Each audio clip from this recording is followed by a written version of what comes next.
Urban school districts face huge problems, and their students, on the whole, are far behind their peers in wealthier suburban districts. Is there anything we can do to turn urban school districts around, or are they just too big, too poor, and too dysfunctional to manage? This is the Penn GSE Edcast, where you get perspectives on education and social science from the University of Pennsylvania's Graduate School of Education. I'm your host, Tom Ketchkamethy. Few people know more about running urban schools than Torch Lytle. His first name is James, but he goes by Torch. He spent many years in the school district of Philadelphia as a principal and regional administrator before moving on to Trenton, New Jersey, where he was superintendent of schools for 8 years. Now he's a practiced professor of education here at Penn, leading our public school partnerships. And he teaches school reform, organizational theory, and school leadership. Torch and I talked about what it takes to make a large urban school district work. In Torch's view, there are a couple of important things that urban district leadership can do to give their schools a chance at successful reform, if only politicians and the public have the patience to let them. What I'm really wondering is whether or not the model of large city districts is reasonable and sustainable. Is effective leadership of big city schools even possible, given the many discontents and challenges that face these school leaders? And is the job just too big and too complicated to expect districts as large as Philadelphia, New York, LA Unified to thrive or have any hope of improving student outcomes? Where do your thoughts go when you first hear me ask that question about big city districts?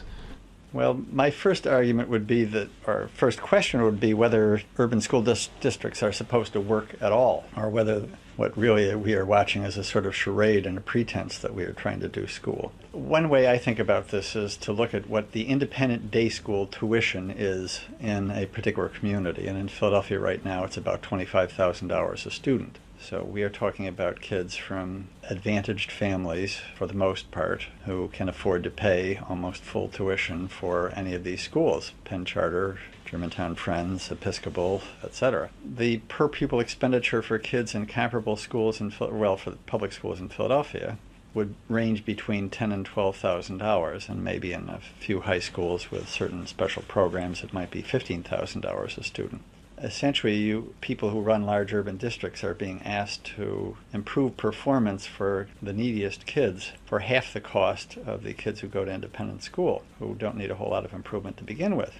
But I am very aware of all of the resources that are provided to kids in independent schools and upscale suburban schools. And so to me, part of the challenge of leading either a school or a district in an urban community is to access as much social and organizational and intellectual capital as you can get your hands on. The simple version, in my experience, was when I was principal of University City High School, which happens to be about 2 blocks from the Penn campus.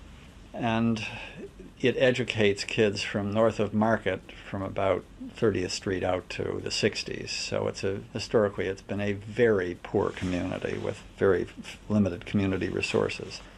Yet it's 2 blocks from Penn and 1 block from Drexel. So our strategy while I was principal was to take every possible advantage we could of the 2 universities nearest us and whatever other organizations we could hook up with. Most importantly, the University of Pennsylvania Hospital. So as an example, we had 2 special ed classes of kids with relatively limited ability. And instead of meeting at the high school, the classes actually met at the hospital. We had the teachers there. We had classrooms that were provided pro bono by the hospitals. The kids would spend part of the morning in sort of basic skills classes, and then they'd do internships all over the hospital, working in the laundry, kitchen, mailroom, on and on. And that experience had a really powerful effect on the kids. So by the time they finished high school, you'd find it very difficult to determine that they actually had special needs. A number of them actually wound up getting jobs from the hospital. As a principal, you were able to organize your effort around that school and those kids in that school. And it seems to me like that's a necessarily, tidier and neater group of folk to work with. Not just the kids in the school, but the resources surrounding that school. It seems a whole lot more complicated for a superintendent. Well, you can ask me about either Philadelphia or Trenton. The scale is different, but Trenton is the state capital, so among the entities that we collaborated with were certain divisions of state government. For example, we had a business and technology program at the high school, and we formed a relationship with the Department of the Treasury where kids at the high school would work in the afternoons on a paid basis. They became part-time employees. And the opportunity for them was that when they finished high school, they could be hired as full-time employees by the department in clerical and support positions. But the department also had a tuition reimbursement scheme, so kids could go to college part-time and have their tuitions paid by Treasury. Now, when we are talking about Trenton, you have Educational Testing Service not far away. Merrill Lynch's largest back office in the country is just across the Trenton border in Hopewell. Princeton University, College of New Jersey, on and on. So, I mean, the direct response to your question would be that we formed all sorts of partnerships with all sorts of agencies. Is it harder to do in the big city? Yes, but you sort of have to think that way. You have to sort of look at the city. I mean, if you're a superintendent in Philadelphia, how do you look at the city and say, how am I going to get any enterprise I can get my hands on to support our work? From my point of view, it doesn't matter whether it's churches, boys' clubs, corporations, hospitals, whatever else. But back to the market idea. There is the public school and charter school version of the market. Then within the public schools, there are selective schools and citywide admission schools and neighborhood schools and so on. So there's an institutional market within most urban districts. I mean, New York really dramatically increased the number of high school options within the public school system by breaking down large high schools and converting them into lots of sort of mini high schools. New York's had a fair amount of success with that approach. The dropout rate has been substantially reduced and the high school completion rate has been increased. Regrettably, there are no other big cities I know of that have really tried to emulate New York, but the case of New York would make a good argument for at least that level of solution. The schools had enough holding power so that kids were able to continue on them. What have the results been of that experiment in New York? Well, much higher proportion of kids completing high school and dramatic decrease in dropout rates. I think at about the 20% level. In other words, 20% more kids graduating and 20% fewer dropping out. So this goes back to my question really about whether or not urban education is just too unwieldy and too large to manage effectively. That the New York example would be an example of breaking it down into smaller chunks that are more manageable, right? I mean, any high school I've ever been directly involved with has been subdivided into small learning communities or whatever you want to call them, generally with about 250 kids and a designated faculty. 250 sort of works organizationally in a school in terms of number of teachers and providing an adequate array of courses and so on. Right, but what I'm hearing from you so far in response to my biggest question picture, which is, are large urban districts just too unwieldy to manage? What I'm hearing from you is not necessarily. It all kind of depends on what you do, from the higher levels of district management to empower local communities. Is that fair? Yeah, in fact, I'd say that that's the approach that the Bloomberg-Klein administration followed in New York. They aggressively decentralized the district.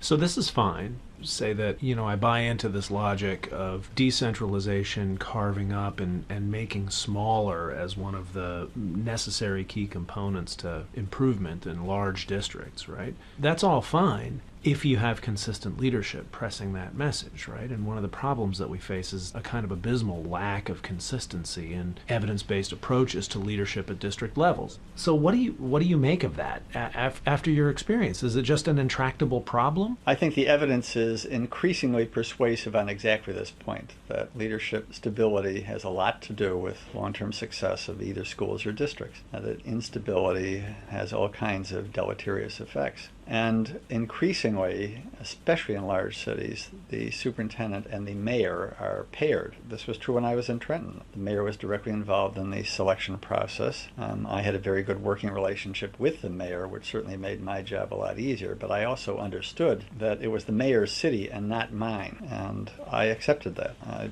didn't, for all sorts of reasons, I didn't feel that it would make any sense for the district to ever position itself in opposition to the mayor. Particularly because, and I think part of the reason for this, especially in big cities, is that as the federal government has gotten more involved in policy making and in interventions in both states and school districts, at least at the policy level, that you need all the political muscle you can get your hands on in order to either protect or grow your district. So, and that means congressional delegations, senators, your state legislative delegation, and so on. So political expediency and our own social history push us away from the kind of consistency that's most beneficial to urban district management. Yeah, I mean, as soon as you link mayors and superintendents, you're linked into the election system. And in fact, one of the problems is that, elected officials want short-term results. If you're up for election every 4 years, you want evidence by the end of the third year that things are on a dramatically improved course. And school turnarounds take longer than that. The data shows that it takes 4 to 5 years to redirect an elementary school and 5 to 6 to redirect a high school. And the politicians usually don't have that level of patience. The Penn GSE Edcast is a production of the University of Pennsylvania's Graduate School of Education, and it's produced by me with editorial assistance from John Wallace and technical direction from Kaja Novatsky. For more about Torch's work, you can visit our website, www.gse.upenn.edu. Thanks for downloading. See you next time.